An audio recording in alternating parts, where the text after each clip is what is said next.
Good evening to all of you. Again, welcome you to all in this particular session of the engineering mechanics. आज ये engineering mechanics का दूसरा lecture है and इस lecture में हम लोग सेकंड लेसन को देखेंगे एंड फर्स्ट लेसन में जो भी टॉपिक्स छूट गए थे उनको देखते हैं। तो चलिए जल्दी जल्दी हम एक बार क्विक रिव्यू कर लेते हैं कि पिछले लेसन में हमने क्या क्या पिछले वीडियो में हमने क्या क्या सीखा था। तो हमने मैकेनिक्स को सीखा था कि फंडामेंटली ये मैकेनिक्स है क्या, कैसे आई और कैसे मैकेनिक्स की मदद से मैकेनिकल इंजीनियरिंग के डिफरेंट डिफरेंट सब्जेक्ट बन गए। एंड आई होप ये जो पूरा फ्लो डायग्राम था आपको ये क्लियर हो गया होगा कि strength of material fluid mechanics, engineering mechanics और theory of machine basically mechanics से ही निकल के आई हुई है। एंड हमने उस वीडियो में डिस्कस करा था first topic that is the force. I hope आपको ये क्लियर हो गया था। उसके बाद हमने ट्रांसमिसिबिलिटी प्रिंसिपल को देखा था जिसके थ्रू हमने ये जाना था कि फोर्स को आप उसके लाइन ऑफ एक्शन के डायरेक्शन में कहीं भी शिफ्ट कर सकते हो, उससे बॉडी के एक्सटर्नल जो इफेक्ट होगा वो चेंज नहीं होगा। And then moment of force को देखा था और मोमेंट ऑफ फोर्स को समझने के बाद मोमेंट ऑफ कपल को समझा था और उसके बाद हमने फोर्स को कैसे रिजॉल्व करते हैं। यू कैन सी हियर कि फोर्स को हम लोग उसके थीटा कंपोनेंट अगर बना रहा है हॉरिजॉन्टल एक्सिस से तो horizontal component F cos theta and vertical is F sine theta break हुआ था। हमने इस कंसेप्ट को सीखा था। उसके बाद हमने कैसे एक फोर्स को फोर्स और कपल के फॉर्म में ब्रेक करते हैं, जो इस पर्टिकुलर डायग्राम से मैंने आपको समझाया था कि इस फोर्स को आप बी पॉइंट पे एक मैंने फोर्स लगा दिया था एफ एफ एफ एंड ये जो पूरा फोर्स था बी वाला जो काउंटर डायरेक्शन में है, एक एक काउंटर डायरेक्शन में, एक मतलब अपवर्ड एक डाउनवर्ड, वो मिलके एक हमारा कपल बना दिया था और वहाँ पे जो फोर्स था तो ये पूरा हमने एक पर्टिकुलर फोर्स को ब्रेक कर दिया था कपल और एक फोर्स के फॉर्म में। और उसके बाद हमने वेरेगनन थ्योरम को देखा था। वेरेगनन थ्योरम की हेल्प से हमने ये समझा था कि भाई अगर आपको किसी भी पॉइंट पे मोमेंट निकालना है और किसी भी फोर्स के कारण, तो वो सेम उतना ही होगा जितना उस फोर्स के कंपोनेंट के कारण उस पर्टिकुलर पॉइंट पे मोमेंट होगा। तो ये थ्योरम आपको आप सभी को क्लियर हो गई होगी। बहुत इंपॉर्टेंट थ्योरम है, आप अपने दिमाग में रखिएगा क्योंकि क्वेश्चंस कभी कभी डायरेक्टली इन इस थ्योरम से आ जाते हैं और ये है कुछ भी नहीं, लेकिन फिर भी कभी कभी आ जाते हैं, तो इसको आप अपने ध्यान में रखिएगा। And Newton's law of motion, of course I am not going to describe this again. I hope you all are know about this law. उसके बाद हमने देखा था कि भाई resultant of parallel force system को कैसे निकाला जाता है, यहाँ पे मैंने आपको बताया हुआ था। एंड उसके बाद हमने resultant of concurrent force system को देखा था कि भाई ये जो F one F to theta angle पे लगते हैं तो उनके रिजल्टेंट को अंडर रूट से दिया जाता है, under root F one square F two square plus two F one F two cos theta. And then हमने पॉलीगन लॉ को समझा था कि अगर आपके पास कंकरेंट फोर्स सिस्टम है, कंकरेंट फोर्स सिस्टम मतलब एक ही पॉइंट पे बहुत सारे फोर्स लगे हों, उनको सॉल्व करने के लिए आप इस पॉलीगन लॉ की हेल्प ले सकते हो। और इस पॉलीगन लॉ में मैंने बताया था कि सारे फोर्सेस को एक पर्टिकुलर वे से शिफ्ट करके हम लास्ट वाले फोर्स के हेड को और इनिशियल वाले फोर्स के टेल को ज्वाइन कर देते हैं और वो जो ज्वाइनिंग लाइन होती है वही हमारी नेट फोर्स को रिप्रेजेंट करती है।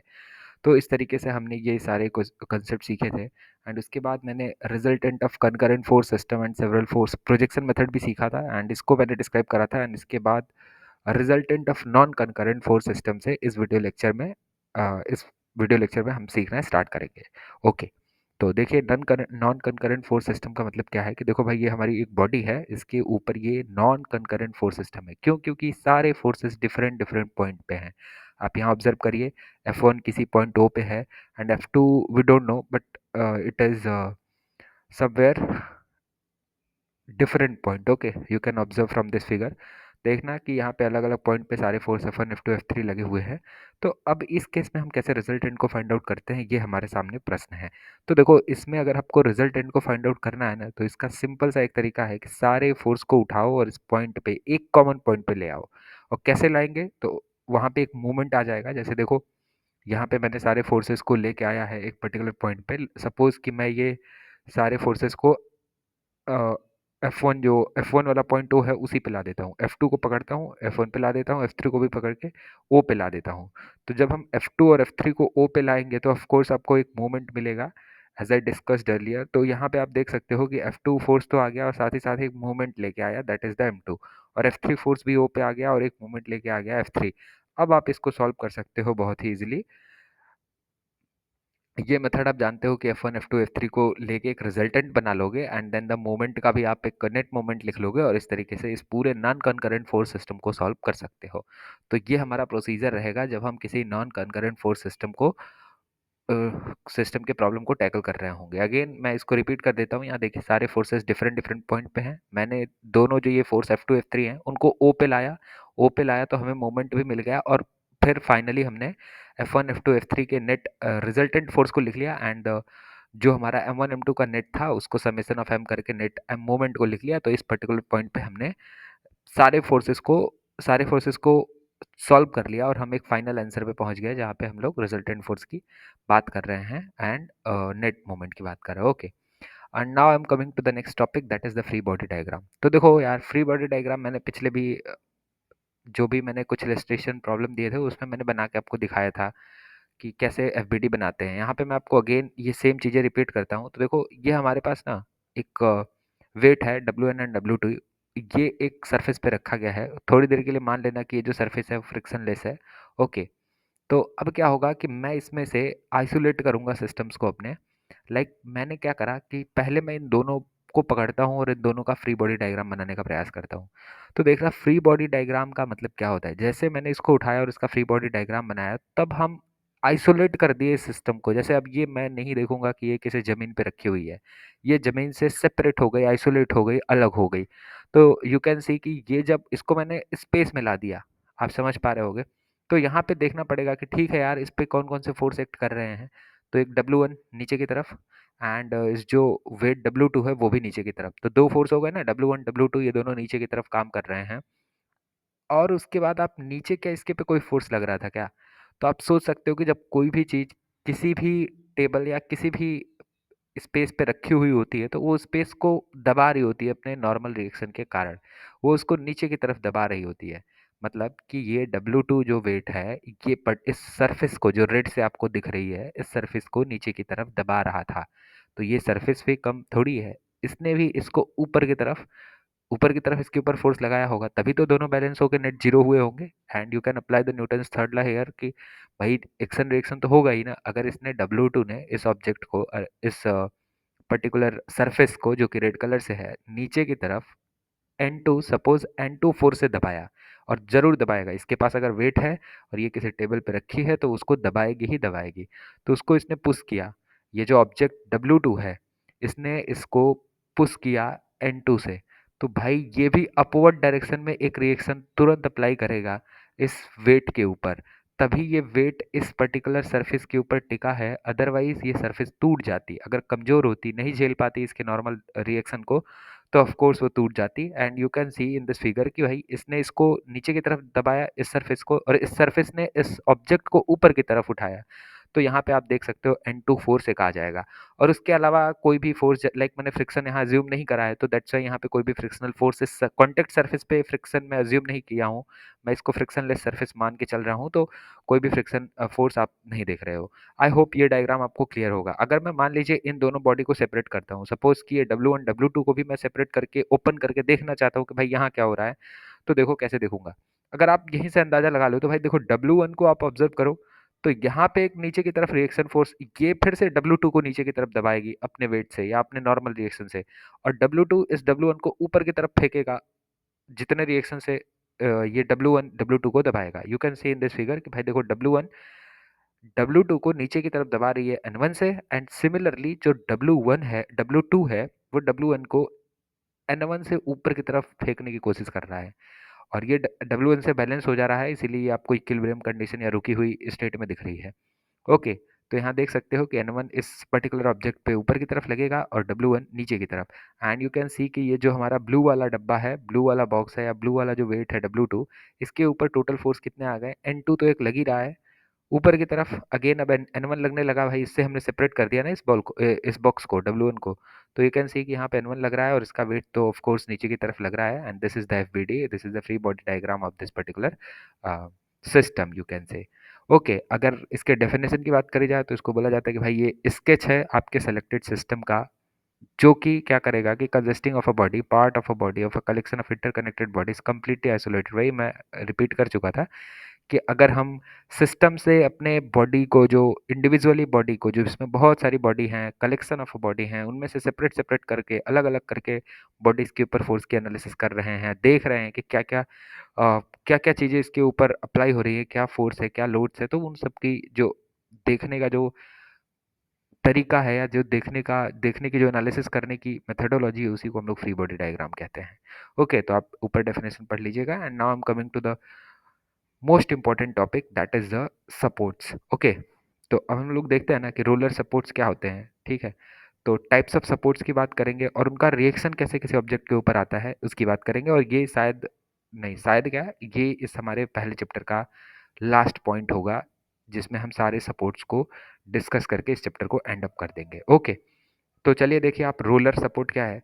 तो यहाँ पे रोलर सपोर्ट या फ्रिक्शनलेस सरफेस इसको देखते हैं। तो यहाँ पे देखिएगा आप रोलर सपोर्ट को इस पर्टिकुलर डायग्राम से शो कर सकते हैं आप कि एक फ्रिक्शनलेस सरफेस है, फ्रिक्शनलेस सरफेस के ऊपर ये रोलर बना हुआ है, कुछ इस तरीके से हम रोलर सपोर्ट को शो करते हैं। या इस पर्टिकुलर डायग्राम से जिसमें देखिए एक ये ट्रायंगुलर बना हुआ है और इसके नीचे हमने क्या रखे हुए हैं, जैसे कि मूव कर सकता है ये एक्स डायरेक्शन में, यू कैन से। देखो अगर मैं इसको मूव कराना चाहूँ तो एक्स डायरेक्शन में तो आसानी से मूव कर देगा, चल देगा भाई, ये तो एक गाड़ी की तरह दिख रही ना आपको, बचपन में खेला करते थे हम लोग। तो ये एक्स डायरेक्शन में तो चल सकती है। और देखो यहाँ पे इस पॉइंट के अबाउट ये जो ऑब्जेक्ट है ये रोटेट भी कर सकता है, क्यों, कर ही लेगा आसानी से। तो इसमें हो क्या रहा है, अगर आप वाई डायरेक्शन में इसको उठाना चाहो तो नहीं उठ पाए, ये पूरा इसको मतलब पकड़ा हुआ है वाई डायरेक्शन में, इसके मोशन को हमने कंस्टेंट करके रखा हुआ है, वाई डायरेक्शन में नहीं जा पाएगा। ओके, क्योंकि क्योंकि इससे ये अटैच है। तो इसलिए जो रोलर सपोर्ट में आएगा केवल एक रिएक्शन आएगी। देखो रिएक्शन मतलब क्या होता है, रिएक्शन तभी आती है ना जब अपोज होता है, विरोध होता है, जब रोका जाता है किसी चीज को। जैसे यहाँ देखना, यहाँ हमने एक्स में रोका, अगर मैं इसको धक्का दूं यहाँ से तो ये एक्स डायरेक्शन में चल देगी, हाँ। इसको अगर मैं घुमाना चाहूँ तो घूम भी जाएगी। अब मैं वाई में उठाना चाहूँ तो नहीं जाएगी, क्योंकि अगर वाई में उठाओगे तो ये पूरे हो सकता है पूरा सिस्टम उठ जाए। ओके, पूरा सिस्टम ही तो उठेगा वाई में, अगर पूरा मतलब इसका जो कांटेक्ट सरफेस से इसने अपने कांटेक्ट सरफेस से अपना ये कनेक्शन जो है वो लूज कर देगा। तो यहाँ पे इसको मतलब एक रिस्ट्रिक्शन है कि आप वाई डायरेक्शन में इस ऑब्जेक्ट को नहीं ले जा सकते। तो ये जो नहीं ले जा सकते, ये जो कंस्टेंट है और इसी कंस्टेंट के लिए रिएक्शन जनरेट होगा। बाकी के जो दोनों मोमेंट एंड फोर्स के कारण, मोमेंट एंड एक्स डायरेक्शन वाले फोर्स के कारण कोई भी रिएक्शन जनरेट नहीं होगी। तो इसलिए इसका जब हमने एफबीडी बनाया हुआ है इस पर्टिकुलर सिस्टम का, इस पर्टिकुलर बार का, तो यू कैन सी कि यहाँ पे एक रिएक्शन फोर्स आया है, that is the vertical reaction force in this particular system. अच्छा एक और बात, ये वर्टिकल रिएक्शन फोर्स अपवर्ड ही क्यों आया है, ये हमने ऐसा एज्यूम करा है, ये आया नहीं है। अब क्वेश्चन सॉल्व करने पे अगर ये नेगेटिव आता है तो हम समझ जाएंगे कि हमारा जो माना हुआ डायरेक्शन था, एज्यूम किया हुआ डायरेक्शन था, वो गलत था। ओके, हमें वहाँ पे नीचे लगाना चाहिए था। अगर उसने पॉजिटिव बताया, अगर आंसर पॉजिटिव आया, तो जो हमारी मानी हुई डायरेक्शन है, जो हमारी सपोज की हुई डायरेक्शन है, वो डायरेक्शन ठीक है बिल्कुल, और हमें कोई इसमें आपत्ति नहीं कि जो हमने माना हुआ है डायरेक्शन अपवर्ड की तरफ वो बिल्कुल अपवर्ड ही है। अब यहाँ पे आप एक और देखना, यहाँ पे जैसे एक बार रखा हुआ है, ठीक है, फ्रिक्शनलेस सरफेस है, अगेन मैं आई रिपीट दिस कि फ्रिक्शनलेस सरफेस है, तो इसके कहाँ पे आएंगे फोर्सेस, कहाँ पे रिएक्शन आएंगे, तो भाई जहाँ जहाँ ये सरफेस के कांटेक्ट में होगा, तो 2 पॉइंट पे सरफेस के कांटेक्ट में है, आप देख पा रहे हैं इस फिगर में, तो इन दोनों जगह पे इस पे रिएक्शन लग रहा होगा, and reaction could be shown in this particular diagram by N A and N B. तो आपको ये क्लियर होगा। अब हम लोग चलते हैं अपने नेक्स्ट सपोर्ट की तरफ, दैट इज द हिंज और हिंज और फ्रिक्शन सरफेस। तो देखो हिंज सपोर्ट में होता क्या है, हिंज सपोर्ट में हम क्या करते हैं ना, ये जो अपना नीचे इसके वो आप कह सकते हो व्हील नहीं लगाते हैं, यू कैन सी हियर कि व्हील है यहाँ पे, जो कि एक्स डायरेक्शन में इसके मूवमेंट को, इसके डायरेक्शन मतलब चलने को अलाउ करता है कि ठीक है भाई आप एक्स डायरेक्शन में दाएं बाएं कर सकते हो। ये आप सेम चीज कभी ऑब्जर्व करना, जो हमारी ब्रिज होती हैं वो आपको ऐसा कुछ देखने को मिलेगा, उनके नीचे ये रहता है, वो थोड़ा सा आप मूवमेंट कर सकती हैं, या आपको रोलर सपोर्ट वहाँ देखने को मिलेगा। और इस पर्टिकुलर सपोर्ट में, हिंज सपोर्ट में क्या है, हिंज सपोर्ट में देखो भाई ऐसा है कि आप मूव नहीं करने दिया जाएगा आपको। यहाँ देखो ये बिल्कुल रोक दिया गया है कि अगर आप एक्स में लगाओगे तो जाएगा ही नहीं।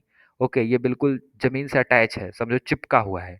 बहुत ज़्यादा लगाओगे तो उखड़ जाएगा, तो मतलब बात ही खत्म हो जाएगी उस टाइम की तो लेकिन यहाँ पे हम क्या कर रहे हैं हिंज सपोर्ट में कि इसके जो मोशन है, इस मोशन को हमने रिस्ट्रिक्ट कर दिया है एक्स वाई डायरेक्शन में, इसलिए यहाँ पे 2 रिएक्शन फोर्स आएंगे। अच्छा मूवमेंट ये अब भी कर सकता है, देखना ये जेट प्लेन में अभी भी मूवमेंट कर सकता है, तो उससे हमें कोई दिक्कत नहीं है। ओके, तो इसके मूवमेंट को तो अलाउ किया गया है, लेकिन एक्स वाई डायरेक्शन में इसको क्या कर दिया गया है, फिक्स कर दिया गया है। दैट्स वाई यहाँ पे जो रिएक्शन फोर्स आएंगे वो 2 आ जाएंगे, and this reaction force is R X and R Y, you can see from here. Okay, या फिर आप इसके रिजल्टेंट को शो कर सकते हो ओनली वन फोर्स से, दैट इज द आर। लेकिन हमने इसके R X and R Y में लिखना देखा है, तो आर एक्स आर वाई में हम लिख रहे हैं, इसमें कोई भी दिक्कत नहीं है। अगर कोई ऐसे सिर्फ एक रिजल्टेंट लगा देता है आर एक्स आर वाई का, तो वो भी ठीक है। Okay, I hope these things are clear to you. And now I am coming to the, अगर मान लो कि सरफेस फ्रिक्शन वाली है। अब जैसे ये जो सरफेस है वो फ्रिक्शन वाली है, तो क्या होगा भाई, एक कांटेक्ट पे नॉर्मल आएगा, नॉर्मल आएगा, तो नॉर्मल बिल्कुल सेम फिगर जैसा मैंने पीछे डिस्कस किया था, बिल्कुल उसी तरीके से आया है। लेकिन ये जो सरफेस है, अगर इसको मैं छोड़ दूं तो ये नीचे की तरफ आना चाहिए, तो इसके ऊपर जो फ्रिक्शन लगेगा अपवर्ड डायरेक्शन में लगेगा। And here you can see F A upward क्यों लग रहा है, क्योंकि ये नीचे आएगी। ओके, एंड यहाँ पे देखना ये आगे की तरफ जा रही है, राइट साइड में जा रही है, तो यहाँ पे जो फ्रिक्शन आएगा it will be come in the left direction. तो यहाँ पे ये एफ बी से शो है, आई थिंक आपको ये क्लियर होगा। एंड अगेन अगर आप एन ए और एफ ए को चाहो तो एक रिजल्टेंट के फॉर्मेट में शो कर सकते हो, something like that, R A and R B. लेकिन आपको ये डायरेक्शन बहुत ही केयरफुली लिखनी होगी, आर ए आर बी के फॉर्म में शो कर रहे हो तो। और अच्छा तरीका यह है कि आप इसको थोड़ा सा इलाबोरेट करके लिखो कि भाई यहाँ पे एक फ्रिक्शन आ रहा है एफ ए ऊपर की तरफ, एंड रिएक्शन आ रहा है एन ए, ताकि आपके लिए क्लैरिटी एकदम बरकरार रहे, क्वेश्चन में कोई दिक्कत ना हो। Okay, and now I am coming to the last support, that is the fix support. तो देखो फिक्स सपोर्ट में क्या होगा ना, कि हम बोल देंगे कि भाई तुम्हें मूवमेंट भी नहीं करना है। यहाँ पे हमने मूवमेंट को भी रिस्ट्रिक्ट कर दिया, आप मूवमेंट करोगे तो टूट जाएगा ये ऑब्जेक्ट, यू कैन सी। यहाँ इसके एफबीटी को देखना, तो आप देखो आर एक्स आर वाई में तो जा भी नहीं पाओगे, कैसे जाओगे। Movement R X R Y में पहले से अलाउड नहीं है, अब मूवमेंट को भी रोक दिया गया। तो ये जो सपोर्ट है इसको फिक्स सपोर्ट कहते हैं। एंड फिक्स सपोर्ट में तीनों चीजें आएंगी, क्योंकि आप तीनों चीजों का अपोज कर रहे हो ना। आर एक्स का भी अपोज कर रहे हो, मतलब एक्स डायरेक्शन में मूवमेंट को अलाउड नहीं कर रहे हो, वाई डायरेक्शन में भी मूवमेंट को अलाउड नहीं कर रहे हो, और साथ ही साथ मूवमेंट भी करने नहीं दे रहे हो ऑब्जेक्ट को, क्योंकि आपने फिक्स कर रखा है, फिक्स चीजें मूवमेंट नहीं करेगी। ओके, तो आप यहाँ से देख सकते हो कि यहाँ तीन फोर्सेस आ जाएंगे, R X R Y and movement. Okay, तो ये हमारा फिक्स सपोर्ट था। अगेन मैं रिपीट कर देता हूँ इन तीनों चीज़ों को, आप इसको ध्यान में रखिएगा। रोलर सपोर्ट में क्या होता है कि सिर्फ हम वाई डायरेक्शन वाले मूवमेंट को या फोर्स को या मूवमेंट को रिस्ट्रिक्ट करते हैं। ओके, और जब हम लोग हिंज सपोर्ट की बात करते हैं तो उस टाइम हम लोग आर एक्स और वाई, मतलब कि एक्स और वाई डायरेक्शन में मोशन को रिस्ट्रिक्ट कर देते हैं, इसीलिए दो रिएक्शन आती है, R X and R Y. Movement को अभी भी हमने रिस्ट्रिक्ट नहीं करा हुआ है, ऑब्जेक्ट अपना अच्छे से मूवमेंट कर सकता है, नॉट मूवमेंट। ओके, तो मूवमेंट कर सकता है। तो ये हमारा हिंज या फिर हिंज हो गया, hinge support. And now the last is fix support. तो फिक्स सपोर्ट में क्या था कि भाई, फिक्स सपोर्ट में ये था कि ऑब्जेक्ट न तो एक्स वाई डायरेक्शन में मूव कर सकता है, ना ही रोटेट कर सकता है, न उसमें मोमेंट उसको करने दिया जाएगा। इसलिए यहाँ पे तीन रिएक्शन देखने को मिलती है, R X R Y and M. With this, I end this particular chapter, and the basic concepts. I think all the things that I have covered in this first chapter is clear to all of you. तो ये हम इस तरीके से हम पहले lesson को अपने कंप्लीट कर देते हैं। अब हम आते हैं अपने दूसरे लेसन पे। ओके, मैं कुछ पॉइंट्स के फॉर्मेट में रखा हूँ, जो जो बातें यहाँ पे मैंने करी हुई है आपसे, कि क्या क्या चीज़ें हमने डिस्कस करी, उसको एज अ पॉइंट सारी चीज़ों को लिख दिया है। ज़रूरत होगी पढ़ लेना, नहीं तो इसको, अगर आपको चैप्टर समझ में आ गया तो it's okay, just it's a short note of this chapter. Okay, तो अब हम लोग आ जाते हैं equilibrium of a rigid body. तो आप समझते हैं कि भाई इक्विलिब्रियम क्या होता है और रिजिड बॉडी पे इक्विलिब्रियम इक्वेशंस कैसे लिखी जाती हैं। तो सबसे पहले हम लोग equilibrium of a rigid body को डिस्कस कर लेते हैं। Before going to equilibrium equations, first of all I describe a rigid body little bit. देखो रिजिड बॉडी क्या होता है, आपको पता ही होगा कि रिजिड बॉडी हम लोग इन जनरल ऐसी बॉडी को बोलते हैं जिनमें अगर मैं कोई दो पॉइंट को अज्यूम कर लूँ तो उन दो पॉइंट का डिस्टेंस चेंज नहीं होता। ठीक है, आप उस पर फोर्स कितना भी लगा लो वो चेंज नहीं हो सकता।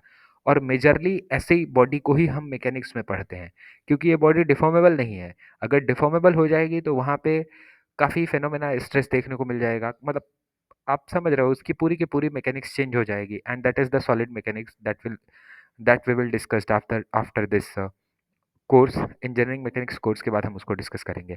तो रिजिड बॉडी के ऊपर हम इक्विलिब्रियम इक्वेशंस को लिख रहे हैं। रिजिड बॉडी को अब हम, हमें लगता है आप रिजिड बॉडी समझते हो, सो दैट मैंने इस पर्टिकुलर स्लाइड में रिजिड बॉडी को डिस्क्राइब नहीं किया था, मैंने ओरली इसको समझा दिया आपको कि रिजिड बॉडी क्या होती है, कि एक ऐसी बॉडी होती है जिनमें अगर आप किसी दो पॉइंट को ले लो तो उन दो पॉइंट के बीच का डिस्टेंस सपोज जो कुछ भी है आप उस पर फोर्स लगा के चेंज नहीं कर सकते। दैट्स इट, यही होती है रिजिड बॉडी। अगर ये कंसेप्ट आपको क्लियर है तो अब हम लोग आगे बढ़ सकते हैं equilibrium of a rigid body में। अब ये समझते हैं कि भाई रिजिड बॉडी पे इक्विलिब्रियम इक्वेशंस कैसे लिखी जाती हैं। तो सपोज ये बॉडी है अपनी।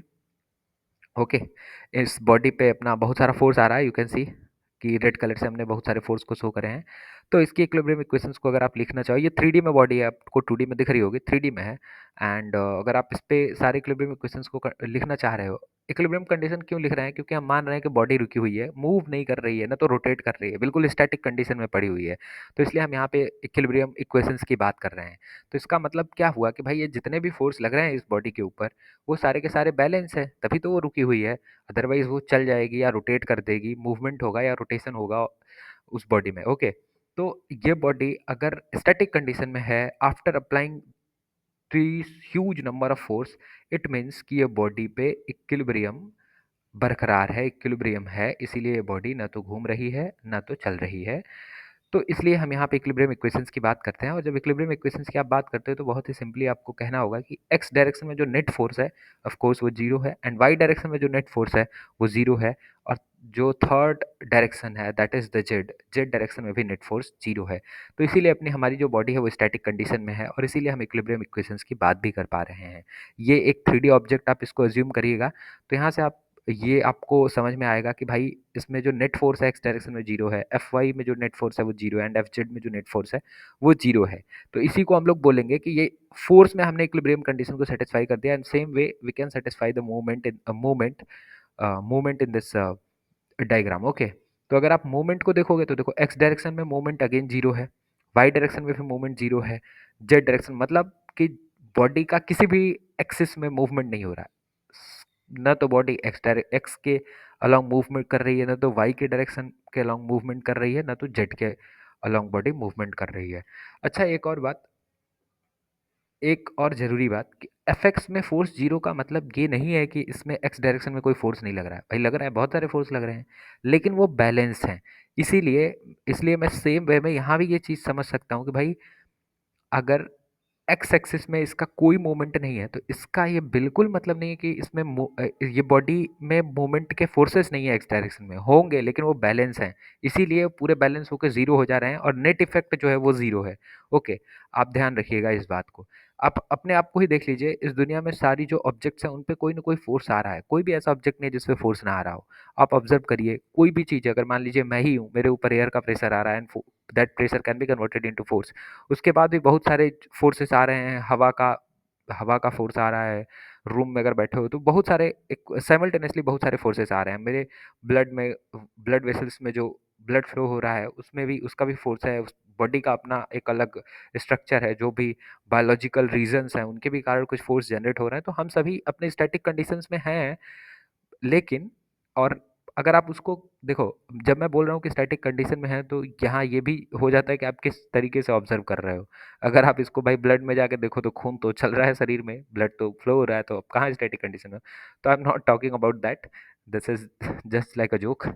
लेकिन आप किसी भी चीज़ को देखोगे तो एक्चुअल में उस पर फोर्स लग रहा होता है, और रुकी है इसका मतलब ये नहीं है कि उस पर कोई फोर्स नहीं है। इसका मतलब ये है कि जितने भी फोर्स हैं वो बैलेंस्ड हैं, इसलिए वो रुकी हुई है या स्टैटिक कंडीशन में है, दैट्स इट।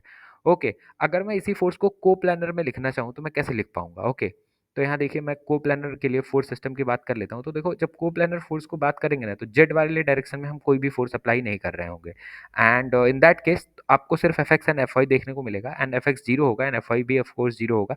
एफ जेड का कोई मतलब इसलिए नहीं है क्योंकि कोप्लानर का मतलब होता है कि आप दो ही एक्सेस में खेल रहे हो। ओके, एक प्लेन में खेल रहे हो जहाँ पे दो एक्सिस हैं, एक्स एंड वाई। आप जेड से क्या मतलब है आपका? ओके, एंड मोमेंट आप देखोगे तो जेड डायरेक्शन में मोमेंट आएगा, क्योंकि अगर एक्स वाई डायरेक्शन की अगर आप बात कर रहे हो तो मोमेंट जेड डायरेक्शन में ही आ सकता है। लाइक अगर आप एफ वाई और एफ जेड की बात करोगे तो मोमेंट एक्स डायरेक्शन में आएगा। एफ वाई एफ एक्स और एफ जेड की बात करोगे तो मोमेंट वाई डायरेक्शन में आएगा। तो इसलिए कोप्लानर इक्वेशन में यहाँ पे एम जेड जीरो होगा। Okay, summation of M Z is equal to zero.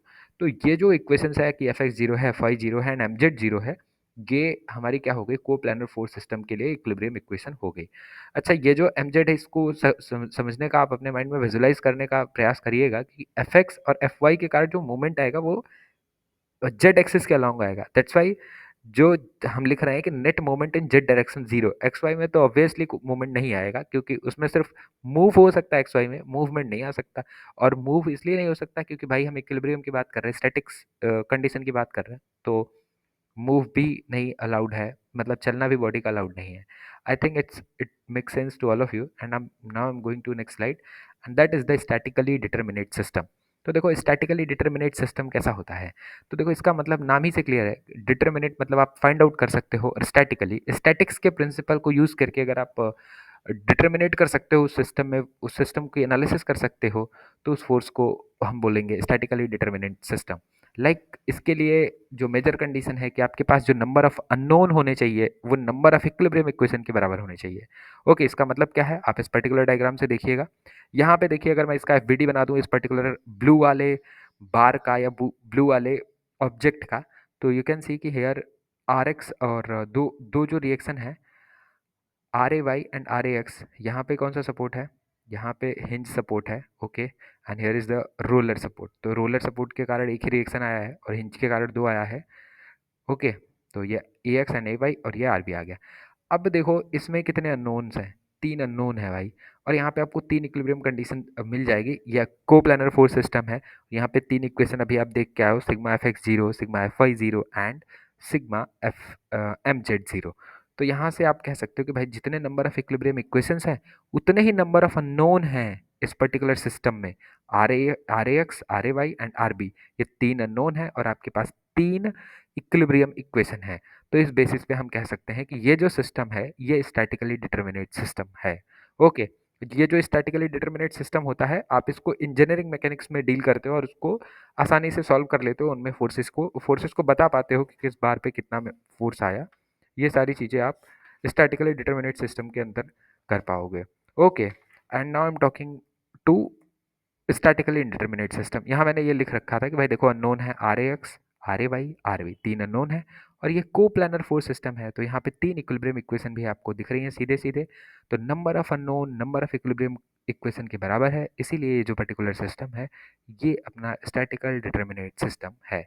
Okay, अब स्टैटिकल इनडिटर्मिनेट सिस्टम क्या होगा, तो देखो भाई जब नंबर ऑफ अननोन ज़्यादा आ जाए, मतलब नंबर ऑफ अननोन बहुत ज़्यादा है, मतलब चार हो गए और आपके पास जो इक्विलिब्रियम इक्वेशंस है वो तीन ही है, तो आप कैसे फाइंड आउट कर पाओगे, नहीं कर पाओगे।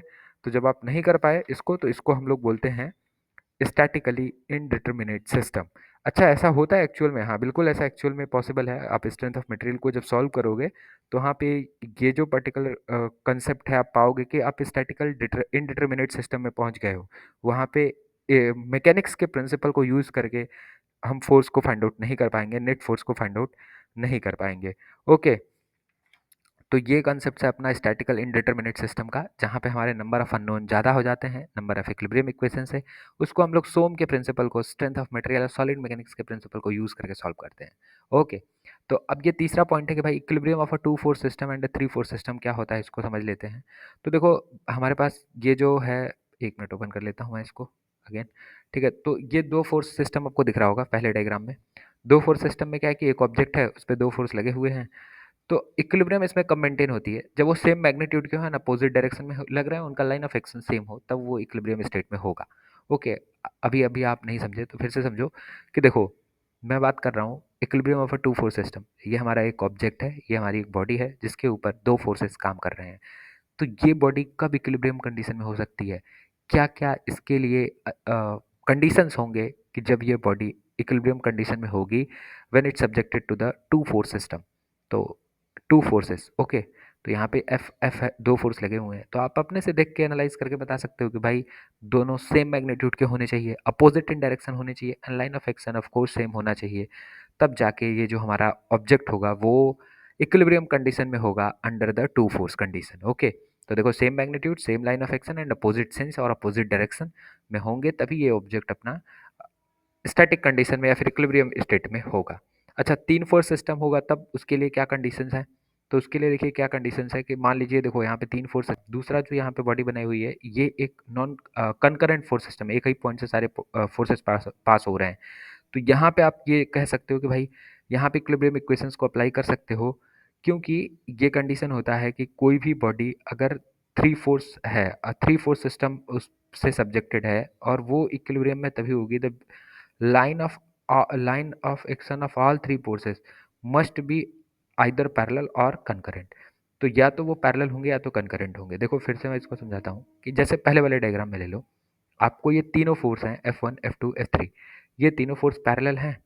ओके, तो ये जो बॉडी है मे बी वो इक्विलिब्रियम कंडीशन में हो सकती है, अगेन आई रिपीट कि मे बी, मैं 100% श्योर नहीं हूँ, बट स्टिल मैं इतना कह रहा हूँ कि मे बी ये बॉडी इक्विलिब्रियम कंडीशन में हो सकती है। पहली तो कंडीशन हमें यही देखनी है कि F1 F2 F3 क्या पैरेलल